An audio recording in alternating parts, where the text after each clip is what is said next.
All right, it's been a while. Jeremy here, partsbreakers.com, Jeeps Unlimited, 303-666-9020. We're going to start ramping up our tubs and frames that we have left from our what we consider our busy season. So here for the next, I'd say 4 to 6 weeks, if you're looking for a tub, this is the best time of year to buy them.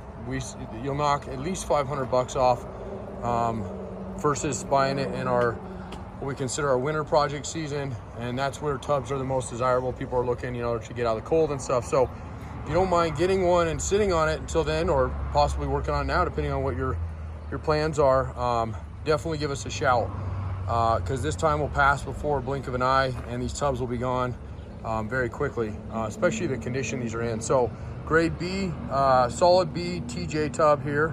And you can clearly see there's a little bit of damage in the rear. I always like showing that right off the bat, and I'll go over that a little bit closer here in just a second. But as far as rust goes, you're looking at a rust-free tub, and we'll go over it like you were standing here next to me in person. This will be a probably 5 to 10 minute video. Yeah, they're kind of boring, but if you're looking for a tub, they're in my opinion, they're not much that can replace a nice video. So. There's of course photos as well. So anyway, without further ado, 97 to 01. Okay, that's just split on these years. 2002 is on its own, and then you got 03 to 06. And yes, you can interchange between those years. There are some subtle modifications you have to do. It's easiest just to do the years you have, because you don't have to do any modifying, welding, cutting, stuff like that. It's exactly a bolt-on. So this is a blue, or Patriot blue, I think is what they call this color. Not that it matters. You're probably going to paint it anyway, as most people do. But nonetheless, so the fuel filler neck surround is what's beat up a little bit on this guy. And the good news is it's fully accessible all the way around. You can pound that out, have a body shop do it. You can do it.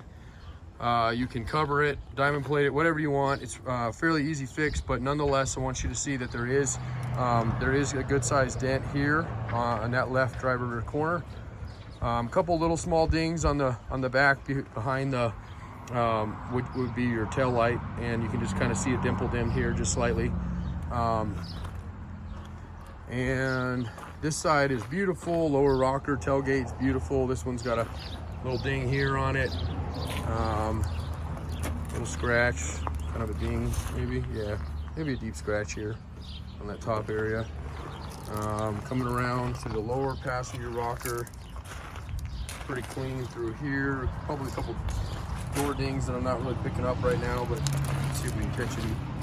Maybe one right there, small ding there, and one right here. So grade A tubs won't differ in that sense. I mean, you're still going to have, you're talking 20, 30-year-old vehicle, there's still going to be dings. But what we try to, a grade A, if you're wondering, what we're trying to avoid with a grade A is any major body damage that requires, or minor, depending on who you are or what you're doing, requires somebody to get in there. So in a B tub like this one, like that corner back there, you're probably looking at a little bit more of a repair job versus an A, which still is going to have dings in it. It's kind of hard to avoid those, but you're not going to have that corner issue like that. Okay, nice clean firewall. Again, there's absolutely no rust on this guy. I'm going to show you the torque pockets here in just a second, and the inside floor, which is obviously important as well. Little ding there, scratch ding, and then you got a couple small little dings on this lower rocker here, and it's this guy's been in just slightly on that bottom there, and then back to that area. Okay, now scratches throughout the tub, pretty common on this one, or for a B to have. Nothing that's no ripples or major damage back here. It's just paint, through the paint, scratches, deep scratches. Definitely needs a paint job. Floorboards are nice and clean. Rear section here, there's a little bit of water. I just washed it. A little bit of oxidized metal, but no scaling, right? This is nice and smooth still. And usually you can see this probably had carpet in it at one time. Carpet with a soft top, ideally, is what, it just kind of creates sandpaper and it rubs off, and then you're going to get that oxidized look. So biggest thing, again, we're looking for on floorboards, is material loss. So when you get those layers flaking, and not that that will ruin a tub, because that's still somewhat usable, but something we do try to put into our lower grade tubs, our C's even. So this one's nice and clean, beautiful through here. And then let me get it up in the air and then show you, in my opinion, the most important part of a tub, especially when you're dealing with like a mid-range tub, is these lower torque pockets. So people often discount how difficult, you know, oh, it's not that bad, In my opinion, the torque pockets will make or break a tub, and for us, it'll either make a tub sellable or not sellable at all. We won't even, when they start getting real bad, torque pockets. So this is a torque pocket here, and it goes from the front of the Jeep all the way down to your rear wheel well, okay? You have a couple, you have a torque pocket here, and then you also have a channel back here.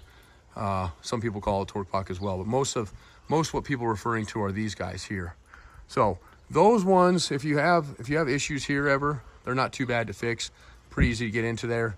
Corners can be a little bit harder to fix, these channels here. But again, this one, if you look up in here, nice clean, right?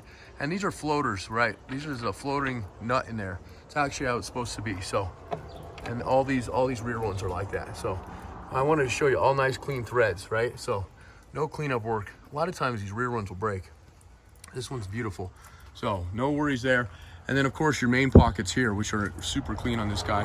I'll show you them. We'll go down the line. So you got your rear, there's 3 of them. That's your middle, and then your front one, which is right there.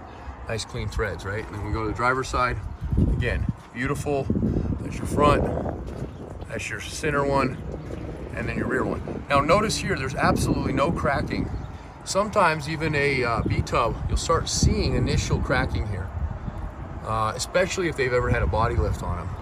I really try to avoid body lifts. Those do absolutely wreak havoc on torque pockets.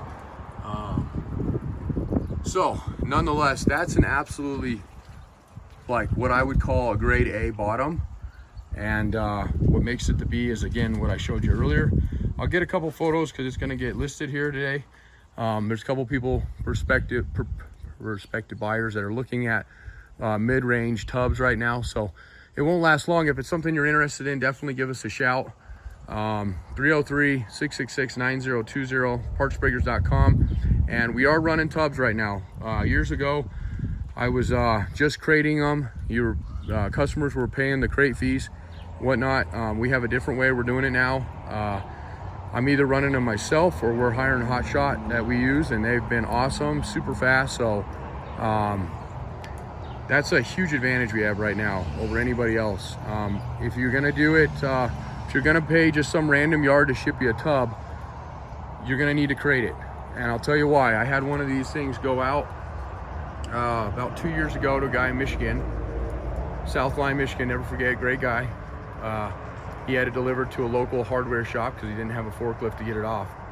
And somewhere along the lines, it looks like they this thing was fully crated.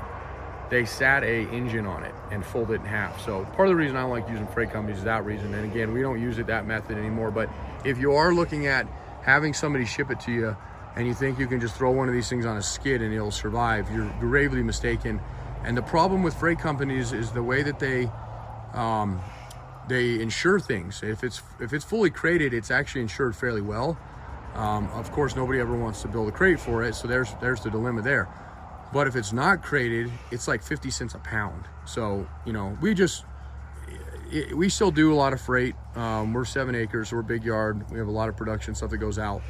That means, but when it comes to tubs and frames, we've been blessed these last 6 months to really connect with not only ourselves with our own loads, but also with these hot shot guys that we're working with, and they're exclusively hauling for us, which is awesome. It was hard to get into them, and they've been just astonishing quick. We had a frame picked up last Friday from Colorado, here in Colorado, and it went to Staten Island, New York, and the guy had ordered it about a week before.